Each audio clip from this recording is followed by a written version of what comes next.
The sound of ripping paper made my heart stop. My daughter-in-law was cleaning out my dresser drawers, muttering about useless old junk when the manila envelope fell to the floor. I watched from the doorway as she picked it up, her eyes scanning the first line, estate value $4,000. The color drained from her face, like someone had pulled a plug. But let me start from the beginning, because this story isn't just about money.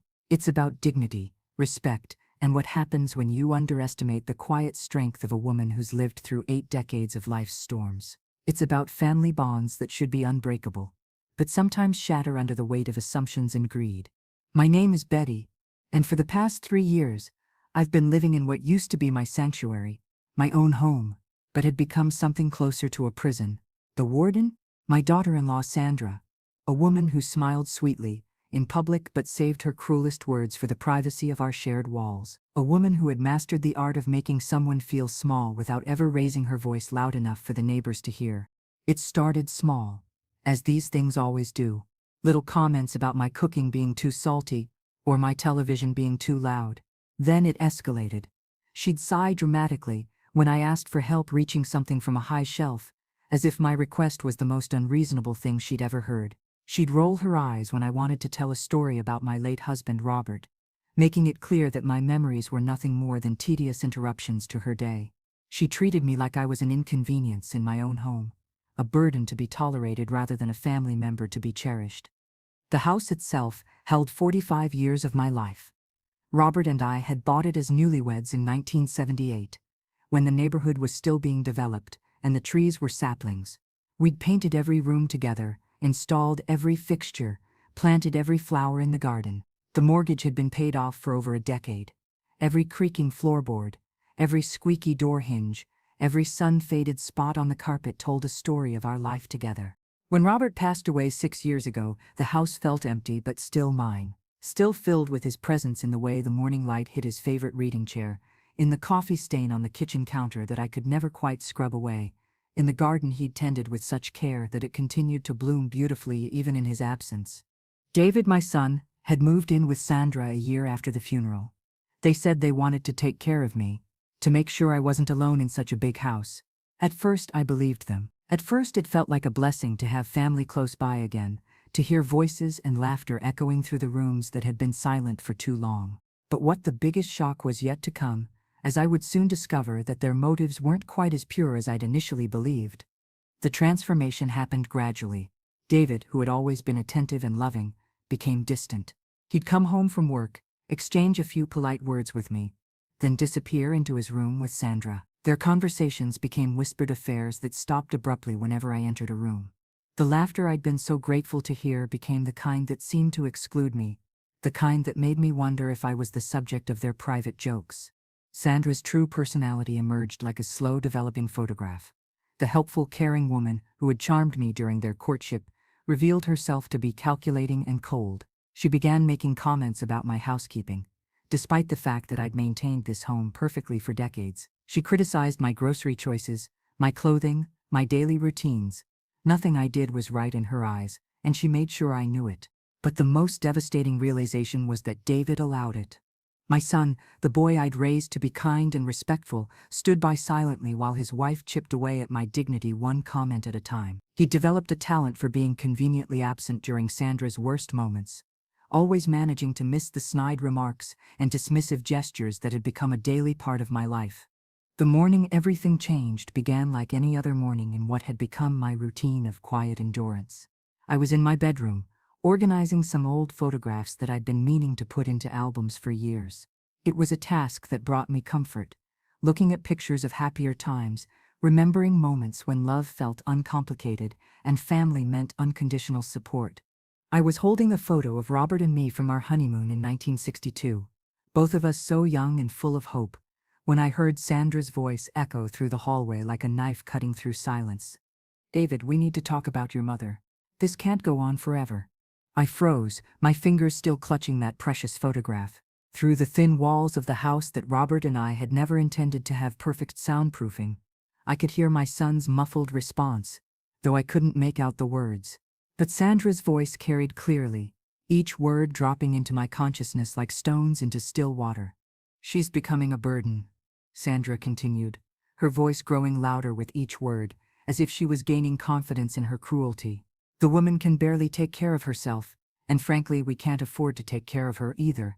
It's time we looked into other arrangements. Other arrangements. The phrase hit me like ice water in my veins. I knew exactly what she meant, and it wasn't anything that involved my comfort or happiness.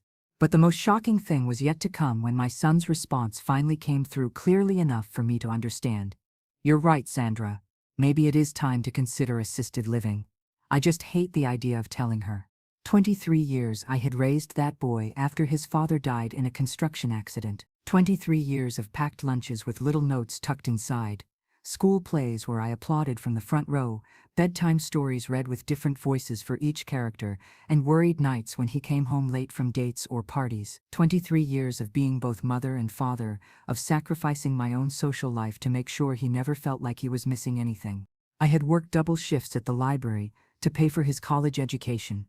I had sold my mother's jewelry to help him buy his first car. I had given him my blessing when he married Sandra, even though something in my gut had warned me that she wasn't quite the woman she pretended to be. And now he was discussing shipping me off to a nursing home like I was a piece of unwanted furniture that had outlived its usefulness. I sat on the edge of my bed, that photograph trembling in my hands, and made a decision that would change everything. I wasn't going to fight this. I wasn't going to beg or plead or make a scene that would give them more ammunition to use against me. Instead, I was going to let them discover the truth on their own terms, in their own time, and in the most shocking way possible. You see, Sandra and David thought they knew everything about my finances. They assumed that because I lived simply, because I clipped coupons and bought generic brands at the grocery store, because I wore the same winter coat for 15 years and drove a car that was older than some of my neighbors, that I was poor. They looked at my modest lifestyle and saw poverty where there was actually careful financial planning and old-fashioned values about not wasting money on unnecessary luxuries. They had no idea about the inheritance from my Aunt Margaret's estate that had been quietly growing in carefully managed investments for the past 7 years. They knew nothing about the 3 rental properties I owned in different states, a beach cottage in Florida, a mountain cabin in Colorado, and a duplex in Austin, Texas. They were completely unaware of the stock portfolio that Robert had started in the 1980s and that I had carefully maintained and expanded, following his notes and adding my own research to build something that would ensure my security for the rest of my life. But you haven't seen the biggest surprise yet. I had been discreetly paying their mortgage for the past 2 years, making sure the payments appeared to come from David's account so he could maintain his pride as the provider for his family. Every month, $2,847 was transferred from my hidden accounts to cover their debt. They thought David's salary as a regional sales manager was enough to cover all their expenses. They had no idea their home would have been foreclosed on long ago without my quiet intervention. But I never told them. I let them believe they were self-sufficient while I quietly supported their lives from the shadows, the way a good mother does when her children need help but are too proud to ask for it. Wait until you see what I had discovered about their other expenses too. The next morning, I implemented what I now call Operation Discovery. I began leaving subtle clues around the house, nothing obvious that would seem intentional, just small hints that might catch an observant eye if someone was really looking. A bank statement tucked partially behind a book on my nightstand. A property tax notice for one of my rental properties left in a magazine. Investment reports mixed in with my recipe cards in the kitchen drawer. I was playing a careful game, baiting the trap with pieces of truth that would eventually add up to a revelation that would shatter everything Sandra thought she knew about me. But I had to be patient. I had to let her discover these things naturally, or she might dismiss them as fabrications or misunderstandings. Sandra, in her eager rush to prove I was a financial burden on their household, started going through my belongings with increasing boldness. She claimed she was helping me organize, but I could see the calculation in her eyes, the way she examined every piece of paper like she was building a legal case. She was looking for evidence of my incompetence, my financial instability, my need for their care and support. "Betty," she said one afternoon, finding me reading in the living room where I'd positioned myself strategically to seem harmless and unaware, "I've been thinking we should go through your important papers together. Make sure everything is in order for your future needs." Future needs. Even her euphemisms were insulting. I looked up from my book, a romance novel I'd read 20 times, but kept nearby as a prop to maintain my image as a harmless old woman who had lost touch with reality and gave her my most innocent, grateful smile. "Oh, that's very thoughtful of you, dear. I'm not sure where half of those old papers ended up. My memory isn't what it used to be, you know. Feel free to organize whatever you find. I trust your judgment completely." She beamed, thinking she'd won some sort of victory, thinking she'd convinced the senile old woman to give her carte blanche to rifle through my personal belongings. If only she knew she was about to uncover the biggest surprise of her life, and that every step she was taking was exactly what I wanted her to do. Over the next week, I watched as Sandra became increasingly frustrated with what she was finding. She'd discovered some of my smaller accounts, the checking account with $2,400 that I used for monthly expenses, my savings account with $8,200 that covered emergencies and gifts. She'd found my Social Security statements and my small pension from the school district where I'd worked as a librarian for 30 years before retiring. I could hear her calculating in her head during dinner conversations, adding up numbers that painted the picture of a woman living paycheck to paycheck, dependent on others for survival. She shared her findings with David in hushed conversations that she thought I couldn't hear from my bedroom, conversations that took place in the kitchen after they thought I'd gone to sleep. "Your mother has maybe $15,000 total," she whispered one evening, her voice carrying the satisfaction of someone who had just proven a point. "David, she's basically penniless. We're going to be supporting her for the rest of her life, and who knows how long that could be. She could live another 10 or 15 years. The way she said it made it clear that my longevity was not something she was hoping for. But just wait. Don't miss this detail. What Sandra didn't realize was that she was only finding the accounts I wanted her to find. The real estate holdings, the investment portfolios, the trust funds, the CDs, the bonds, those documents were carefully hidden in places she hadn't thought to look yet. I had learned over 8 decades of life to be more cunning than people gave me credit for. I had also learned that sometimes the most powerful thing you can do is let someone reveal their true character without interference. So I waited, I watched, and I let Sandra dig her own grave with her assumptions and her cruelty, knowing that the deeper she dug, the more shocking her eventual fall would be. The breaking point came on a Tuesday morning in March. I remember the date exactly, March 15th, because it felt appropriately dramatic, like something Shakespeare would have chosen for his most pivotal scenes. I was in the kitchen, slowly making myself a cup of tea with the deliberate movements of someone who had nowhere urgent to be, when Sandra burst through the back door like a storm front. She'd been out running errands, and something had clearly set her off. Her face was flushed, her hair was disheveled, and she had that look in her eyes that I'd learned to recognize as dangerous territory. "Betty," she said, not even bothering with pleasantries or pretending to be civil, "we need to have a serious conversation." I turned to face her, keeping my expression neutral and slightly confused, as if I had no idea what could possibly be troubling her. "Of course, dear. What's on your mind?" "This situation isn't working anymore. You're becoming too much for us to handle, and frankly, too expensive for us to maintain. David and I have been looking at some very nice assisted living facilities that would be perfect for someone in your condition."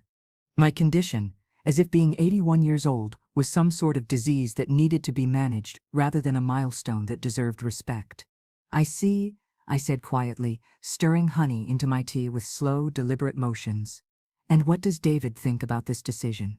"David agrees with me completely. We both think it's time for you to transition to a place where you can get the proper care you need." The lies came so easily to her. I had heard David's actual words the night before, when he'd told her he wasn't sure about moving me out, that maybe they should try family counseling first, that maybe there were other solutions they hadn't considered. But Sandra was presenting a united front that didn't exist, manipulating the situation to make it seem like I was facing an unavoidable consensus rather than her personal agenda. But at that exact moment, everything changed completely. "Sandra," I said, setting down my teacup with deliberate care, making sure the china clinked against the saucer with just enough sound to emphasize the pause. "I appreciate your concern for my well-being, but before we make any major decisions about my future, perhaps you should finish going through my papers. I believe there are still some documents you haven't found yet." Something flickered in her eyes, irritation, maybe, or impatience at having her carefully rehearsed speech interrupted by what she probably saw as the rambling of a confused old woman. "Betty, I've been very thorough in my review of your financial situation. I've seen your bank statements, your Social Security information, your pension details. There's nothing that changes the basic facts. You don't have the resources to live independently anymore, and we can't continue to support you indefinitely. Have you checked behind the family photographs in my bedroom? I asked, with the innocent tone of someone making a helpful suggestion. Sometimes I keep important papers there for safekeeping. You know how we older folks can be about hiding things in unusual places. She frowned, clearly annoyed that I was suggesting she hadn't been thorough enough in her investigation, that there might be something she had missed in her systematic destruction of my privacy. Oh, look, but Betty, I really don't think there's anything that's going to change our minds about this decision. Sometimes we have to make difficult choices for the good of everyone involved. I nodded and smiled with the serene expression of someone who had just played the perfect chess move. Of course, dear. I just want to make sure you have all the information before we make such a big decision about my future. Complete information leads to better decisions, don't you think? That afternoon, I positioned myself in the hallway, pretending to sort through some old magazines and newspapers that I was supposedly getting ready to throw away. It was the perfect cover for surveillance, just a harmless old woman doing some light cleaning. I had a perfect view of my bedroom doorway, and I waited with the patience that only comes from knowing you hold all the cards and that the game is about to reach its climax. I heard her moving around in there with less care than before, opening drawers more forcefully than necessary, muttering under her breath about pointless clutter and hoarding behavior and why old people keep so much junk. Each comment was like a nail in the coffin of any sympathy I might have felt for what was about to happen to her. Then I heard the sound that I'd been waiting for, the crash of picture frames being moved around on my dresser, the frustrated huffing as she checked behind each one for the papers I'd mentioned. Sandra was checking behind the photographs, just as I'd suggested, just as I'd known she would. Her need to prove me wrong was stronger than her patience.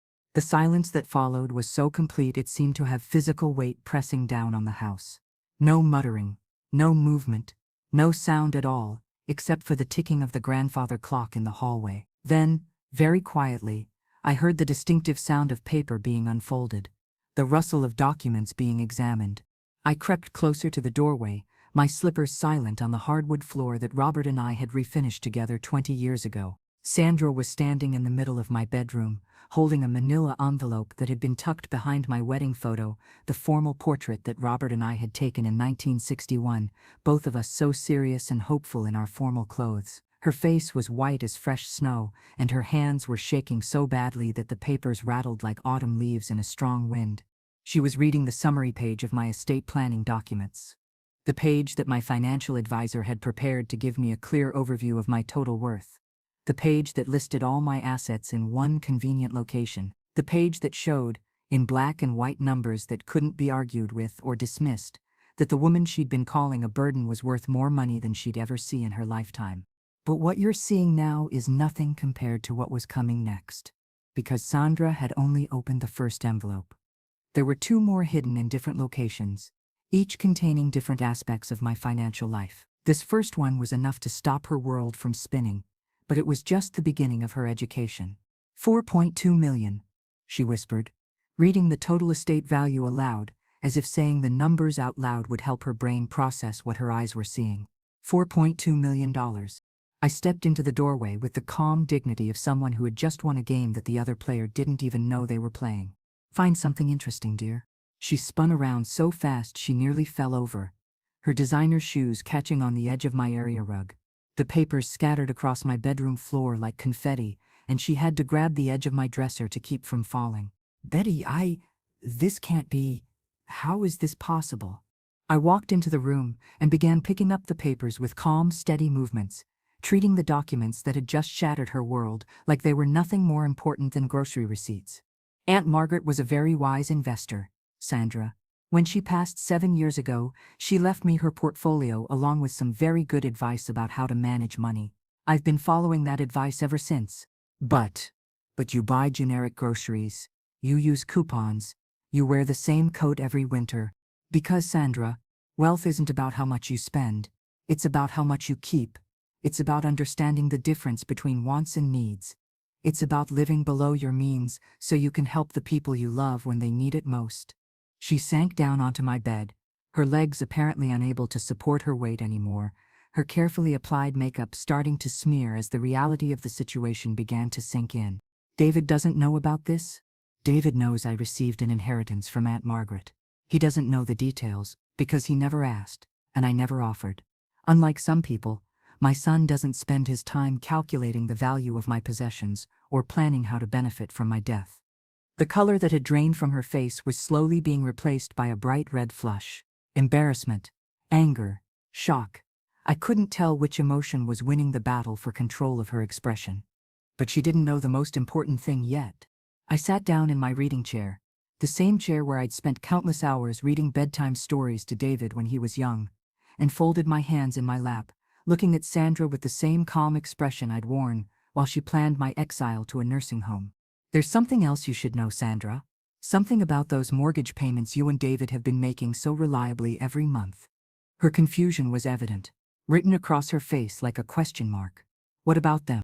They've been coming from my accounts for the past 2 years and 4 months.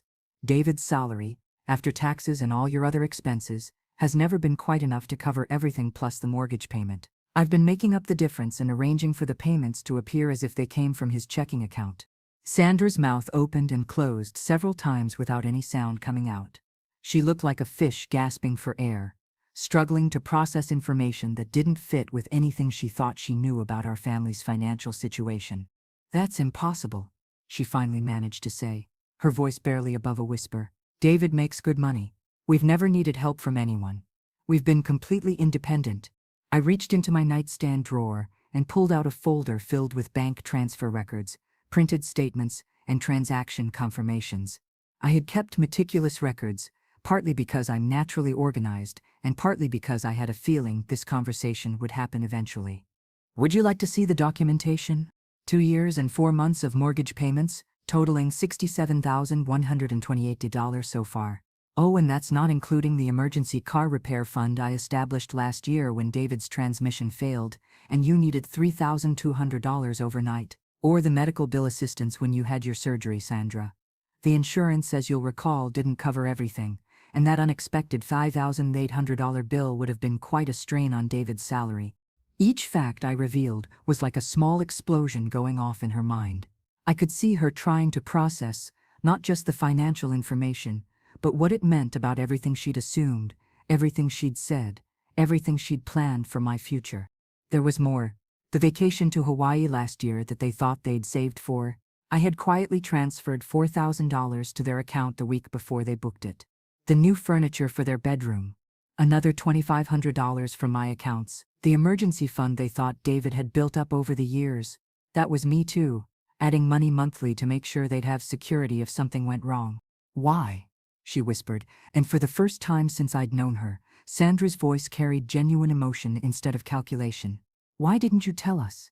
"Because my son needed to maintain his dignity as the provider for his family. Because I didn't want you to feel indebted to me or obligated to treat me differently. Because of money. Because I believed that family helps family without keeping score, without expecting gratitude or recognition." I paused and looked directly into her eyes. "I see now that perhaps I was mistaken about that last part." She buried her face in her hands, and when she looked up again, there were tears streaming down her cheeks, cutting tracks through her makeup like rivers through a landscape. "Betty, I'm so sorry. I didn't know. I thought you thought I was a burden, a financial drain, someone who needed to be disposed of in the most convenient way possible." "I never said disposed of." "No, you said other arrangements, which, in my experience, amounts to the same thing. You talked about me like I was a problem to be solved rather than a person to be loved." The silence stretched between us like a canyon. Outside, I could hear children playing in the neighborhood, their laughter a sharp contrast to the heavy atmosphere in my bedroom. Somewhere, a dog was barking. A lawnmower started up in a distant yard. Life was continuing normally for everyone else, while Sandra's world crumbled around her. You won't believe it, but this was actually the easy part. The hard part was what came next, the decision I had to make about our future. "Sandra," I said, my voice steady despite the earthquake that was happening in my heart, "I want you to know that I don't blame you for wanting what's best for your family. I don't even blame you for not understanding my financial situation. But I also want you to understand something very important. Respect isn't something you can retroactively apply once you discover someone has value." She nodded mutely, still trying to process everything, still looking like she'd been hit by a truck carrying revelations she wasn't prepared to handle. "I heard you and David talking about assisted living. About how I'm too much trouble, too expensive, too inconvenient for your lives. About how my presence in this house is a burden you can no longer bear. And you know what? You're absolutely right about one thing. This living situation isn't working anymore. Her eyes widened with what looked like panic. The realization that her cruelty might have consequences she hadn't considered. Betty, please. I know what this looks like, but we can work this out. We can all sit down and talk and figure out how to make this better. I can change. I can be different. I stood up and walked to my window, looking out at the garden that Robert and I had planted together 40 years ago. The roses were just beginning to bud, promising another season of beauty. The apple tree we'd planted to celebrate David's birth was heavy with new leaves. Everything outside was full of life and hope, while inside we were dealing with the decay of family relationships. I've already made my decision, Sandra. I'm going to move out. No, please don't. Not because of what I said. I was wrong. I was so completely wrong about everything. Please don't leave, because of my mistakes. I turned back to face her. This woman who had made my life miserable for 3 years. Who had called me a burden, who had planned my exile from my own family. She looked broken now, humbled, desperate for forgiveness she wasn't sure she deserved. You weren't wrong about needing your space, Sandra. You weren't wrong about wanting independence for your family. You were wrong about my value as a person being tied to my bank account. You were wrong about treating me like an inconvenience instead of a family member. Where will you go? What will you do? I've been looking at some properties for the past few months. There's a lovely townhouse about 20 minutes from here, in that new development near the lake. It has a beautiful view, a small garden I can manage on my own, and enough space for me to have guests when I want them. This was true. I had been looking at real estate since Christmas, not because I wanted to leave, but because I'd sensed this conversation was coming. I'd learned to read the signs over the past year, the increasing irritation, the whispered conversations that stopped when I entered rooms, the way Sandra looked at me like I was a problem to be solved, rather than a person to be loved. But the mortgage payments, Sandra said suddenly, as the financial reality hit her like a second wave of shock. If you're not here anymore, if you're not helping us, you and David are both adults with good jobs and college educations. I'm confident you'll figure out how to manage your own expenses like the independent people you've always claimed to be. The panic in her eyes intensified as she began to calculate what our household budget would look like without my secret contributions. Betty, we can't afford the mortgage without your help. We'll lose the house. We'll lose everything. Then perhaps it's time to consider downsizing to something more within your actual means. Or maybe David could ask for that promotion he's been considering, but has been too comfortable to pursue. Or perhaps you could look into going back to work instead of spending your days shopping and criticizing my housekeeping. There are always options when you're motivated to find them. I wasn't being cruel, just honest. For 2 years and 4 months, I had enabled them to live beyond their means, while they treated me like a burden they couldn't wait to get rid of. It was time for everyone to face reality and take responsibility for their own lives. Sandra stood up abruptly, the estate papers still clutched in her hands like evidence of her own foolishness. I need to call David. I need to tell him about all of this. That's between you and my son, I said. But Sandra, when you have that conversation, I want you to remember something important. I could have told you about my finances at any time over the past 3 years. I could have thrown my bank statements in your face every time you called me a burden. I could have made you feel small and stupid and dependent. I chose not to because I hoped you would eventually see my value as a person, not as a source of financial support. She nodded, tears flowing freely now, mascara creating dark tracks down her cheeks. I'm not angry with you, I continued, because this was important for her to understand. I'm disappointed. There's a difference. Anger would mean I expected better behavior from you, based on past experience. Disappointment means I hoped for better behavior based on my faith in human nature. It was at this exact moment that the phone rang.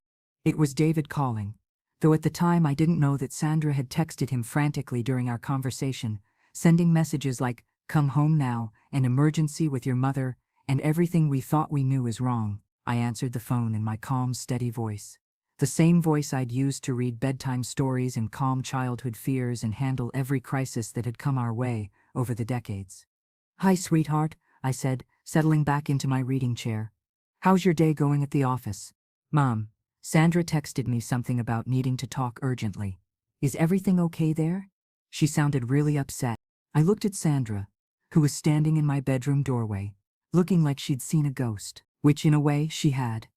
The ghost of her assumptions about me, the ghost of the financial security she'd thought they'd built independently, the ghost of the future she'd planned without my inconvenient presence. Everything is fine, David. Sandra discovered some of my financial documents today, and I think she has some things she'd like to discuss with you. There was a pause, and I could almost hear his confusion through the phone line. Financial documents? What kind of financial documents? Some papers that explain how I've been able to help with various family expenses over the past few years. Nothing alarming, sweetheart. Just information that might be useful for your future planning. Another pause, longer this time, and I could sense his mind trying to fill in the blanks with information he didn't have. Help with expenses? Mom, what do you mean? David, I think it would be best if you came home and Sandra could explain everything she's discovered. This is really a conversation the three of us need to have together, and it's not something that should be handled over the phone. I'll be there in 20 minutes. Should I be worried? No need to worry, dear. Just come home when you can, and we'll all sit down and have an honest conversation about our family's situation. After I hung up, Sandra and I stood in my bedroom in complete silence. She was still holding those papers like they were radioactive material that might explode if she handled them wrong. What are you going to tell him? She asked finally, her voice small and uncertain. I'm not going to tell him anything, Sandra. This is your conversation to have. You're the one who discovered the information. You're the one who's been planning my future without my input, and you're the one who needs to explain to your husband how you've been treating his mother. But he's going to ask you about the money, about the mortgage payments, about why you didn't tell us, and I'll answer his questions honestly, just like I always have. The difference is, now he knows the right questions to ask. Over the next 20 minutes, I went about my normal afternoon routine with deliberate calm. I watered my plants, talking softly to each one the way I'd done for decades. I started preparations for dinner, chopping vegetables for the soup I'd planned to make. I sorted through the mail, separating bills from advertisements from personal letters. Normal activities that helped me stay centered while the world shifted around me. Sandra disappeared into the living room, presumably to figure out how to explain the unexplainable to her husband. I could hear her pacing, could hear her practicing different versions of the conversation, could hear her making phone calls to someone, probably her sister, trying to process what had happened. When David walked through the front door, I was in the kitchen seasoning the soup that was simmering on the stove. Through the window I could see him talking to Sandra on the front porch. Her animated gestures and his increasingly shocked expressions telling the story better than any words could have. He came into the kitchen, looking like he'd been hit by a truck, carrying revelations he wasn't prepared to handle. "Mom," he said, his voice barely above a whisper. "Sandra told me about the inheritance, about the mortgage payments, about everything." I continued stirring the soup with steady precision, the wooden spoon making gentle circles in the pot. "Did she also tell you about the conversation you two had regarding assisted living facilities?" His face crumpled like a paper bag being crushed. "Mom, I'm so sorry. We didn't know about your financial situation. But that's no excuse for the way we talked about you. The way I talked about you. I should have stood up for you regardless of money." I set down my spoon and turned to face my son. This man I'd raised, this person I'd loved unconditionally for 43 years, this human being who had been willing to ship me off to a nursing home without fighting for alternatives. "Davy,"